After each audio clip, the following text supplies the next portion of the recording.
bitch. Then shut the up in 2024. Guys, the conversation that I have for you here today is we need to go over it and let it serve as a case study, a couple of chapters into a lesson book, into understanding the dynamics of people around you. Do they respect you? Do they not? Are they gaslighting you? Are you being soft and emotional? Are they continuing to move the goalposts? But let me say this. If there was a sport for gaslighting, Joe Budden would be the LeBron James and the Michael Jordan of his time. He will wildly disrespect you to his face and then say that he was joking and that you're soft because you didn't take it as a joke. You need to watch the entirety of this video because you cannot make it throughout your life as a man without encountering a Joe Budden. And if you do, you gotta understand how to identify it and how to action or solution based off of that. Because in some situations, you're gonna have to work with them. Y'all already know we gotta get extremely active on this conversation. So without further ado, because why are you not just believing your friend? Let me stop. Why are you not just believing your friend? And why do you keep? Why is it a repeated issue that you believe women when your friend is telling you something? Pay attention. Why are you not believing your friend? Why are you always believing women? It's a repeated issue. Pay attention. You keep doing that. Stop. Yo, did the girl say he tried to or something? Yes. That's why he's sitting there acting light skinned. Bro. What are we talking about? You keep screaming and light skin bullshit. And stop. So hold up. Wait. Now I gotta wait. Let me ask you one question. You about to piss me off and I'm gonna start screaming back at you. Wait, can I ask a question real quick? This is about you always saying you not coming behind us when we fuck with a bitch. You knew I fuck with the bitch. You met the bitch through me and you came behind her. You should have never kissed her if that's your instance. Ish, you keep ignoring me saying I have not like I'm crazy. This nigga be fucking lying. Ish, I don't know this girl from you. You do. You met her through me. You get the convenient amnesia. So any bitch behind you, I don't know neither. No. I ain't meet them through you.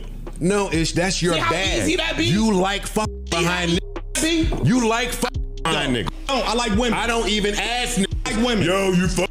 I don't do none of that. That's your bag. Stop trying to put me in your bag. You do it. I'm not in your bag. I didn't try to a little mutt from the streets. I had a kiss, and you emotional about it. I'm not. Like you keep being emotional when we have internet on a girl. No, it's not about the girl. It's about you lying. Then why don't you believe your friend? Because you lying. You've admitted this to me before.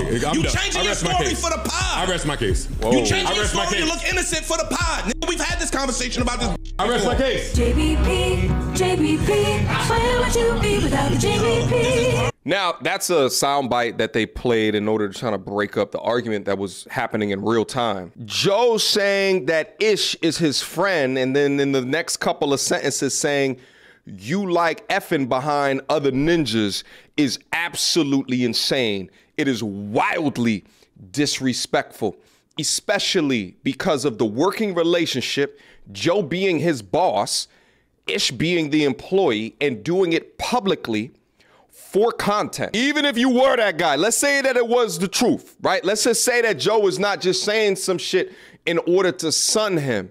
Is that really what a friend would say to another friend? No, absolutely not. And it's even worse because Joe is doing this from a position of power. So it's like, fall in line with me or lose your paycheck. Allow me to disrespect you, or you may threaten your position on this podcast. It's obvious, and it's no wonder why Ish feels some type of way, because you lying to him to his face right there, because that's not how friends talk to each other. So if you're lying to me about being a friend, how I know you're not lying to me about this other situation?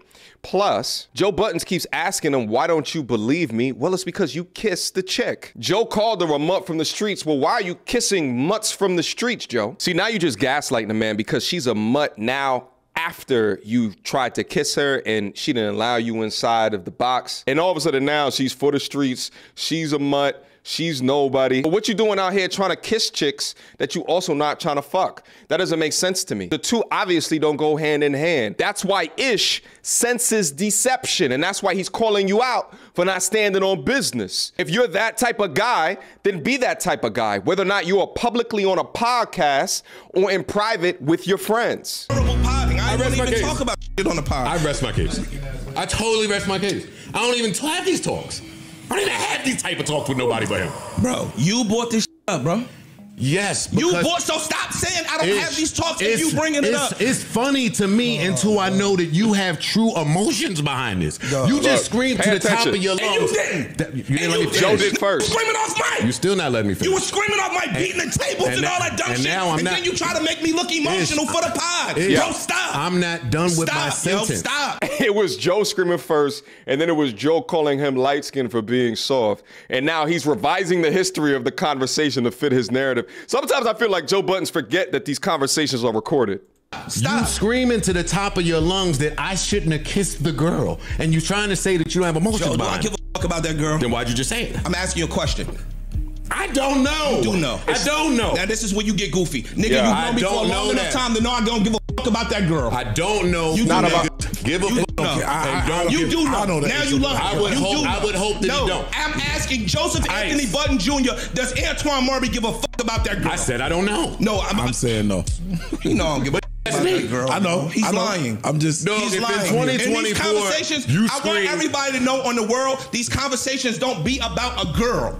It's the principle. It don't be about a girl. It's about saying that they don't do something or they do something and not standing on what they say they do or don't do. That's what these conversations be about. Because the woman he's talking about is from the sewer like Das Effects. I do not know her from you, nigga. Look. I don't know her from you. I'm sorry, other niggas had your bitch outside. It wasn't my bitch. Then shut the fuck up in 2020. No, you sound dumb. You sound stupid. Now listen. I can't play the entirety of the conversation through YouTube guidelines, but we're gonna watch that part right there. Then shut the fuck up in 2020. You sound dumb. Then shut the fuck up in 2020. Look. Then shut the fuck up in 2020. Yo, look at it. Look, the pure gaslighting pain and emotion as he hurls his headphones all the way across the room. If this clip right here doesn't become a meme all of 2024, I'm gonna be highly disappointed. But what you guys are actually seeing right here, you know, because it just looks like a toddler's reaction to being called out for something that he's guilty of, right? But what you're actually seeing right here is not just him reacting off of this one unique situation. This is a series of business associates, business partners, friends, acquaintances, calling him out and it being known in the public of him being a gaslighting snake. He's upset that his co-host nailed him into a logical corner, and his only way to break up out of it is to emotionally, irrationally react by throwing his headphones across the room and screaming, babbling like a baby. No, you sound dumb. Look at. Then shut the fuck up in 2020. This doesn't get memed. I'm gonna be highly disappointed in the internet. I am so angry. They finally figured me out. They nailed me into a corner, and I can do nothing else but to act like a baby bitch. I accused them of being a baby bitch, but finally, they got my number. Wow! I mean, he's legitimately acting like his co-host was disrespecting him. Meanwhile, he was the only person that was being wildly disrespectful. You like effing after other ninjas? Wow. You acting light-skinned? That's not that bad, but you essentially trying to call the man soft. Calling a chick that he was fucking a mutt and for the street after being called out for trying to kiss her and also trying to get in her viscous innards all while calling him a friend? Wah! Hold this L, Joe Buttons. 2024 going into the future, we must call out all men with these feminine behaviors, reacting like they can't control their emotions. And for what? Because you can't be accountable enough to be held on your square, to communicate without being disrespectful, to be held to logic. This is what it looks like when you react to a situation as opposed to respond with stoicism, with logic. Anyway, let's finish up. You sound stupid. It's not my. So he walks out. All this performative shit you doing, it sounds stupid. Yeah. My nigga, like, again, we talk about what we would and won't do. Yes. All the time. Yes. And then when they contradict themselves, what they do is move the goalpost to justify them saying I would or wouldn't do something. No, you moving it because you're emotional. I'm not. I think you are. Yo, it's wild for Joe Buttons to continue to call him emotional when he threw off his headphones like that and walked off. So he ended up walking back, putting the headphones on, and then trying to continue this conversation. I'm entitled to my opinion. I think you're emotional. You sweating, your face is red. I think you're emotional. I'm not sweating at all. This bitch, it don't matter. That's what I think. You just do something. So you're not emotional? You've been beating shit off mic. So that's not performative for the pod. You smacking the about to break the marble. Who's emotional here? The people that I love. Who's emotional? No. Who's emotional here? Oh, we are. I end with this. The people that I love this podcast. The people that I love, I don't talk about who they kissed 15 years ago. I don't. You sound nuts to me. I didn't even bring this topic up. All right, guys. All right. So the clip ends there. The other co-hosts cut him off and they switched the subject. But listen, for the entire MT Army, pay attention to me when I say this. If you have people like Joe Buttons in your circle, and if you call them your friend, then you need to take an honest look and a hard assessment of this person's value within your life. There seems to be some type of mantra about being able to keep all of your friends throughout the entirety of your life. Let me tell you guys from experience, from life experience as being a 38-year-old man, not everybody who you meet throughout your life, you're going to be taking with you. In fact, I would say about 1 to 5% you'll be taking throughout stages of life with you. Personalities like this, you have to be able to readily identify and understand what you can be able to utilize them for. This behavior doesn't make Joe Buttons necessarily a horrible person, but it makes him a person that you can't trust any information around. And if you cannot trust your boy with information, especially because we talk so often that things that really bother you, don't share that with your girl.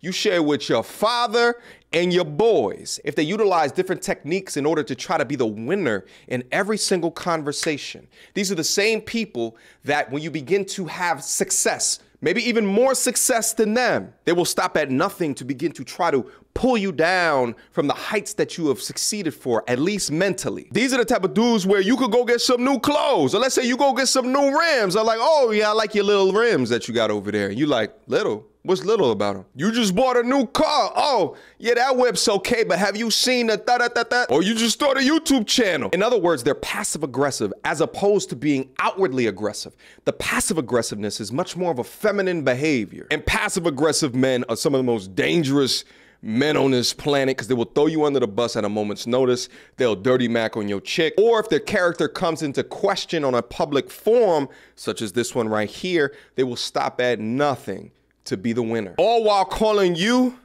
a friend. It's nasty work.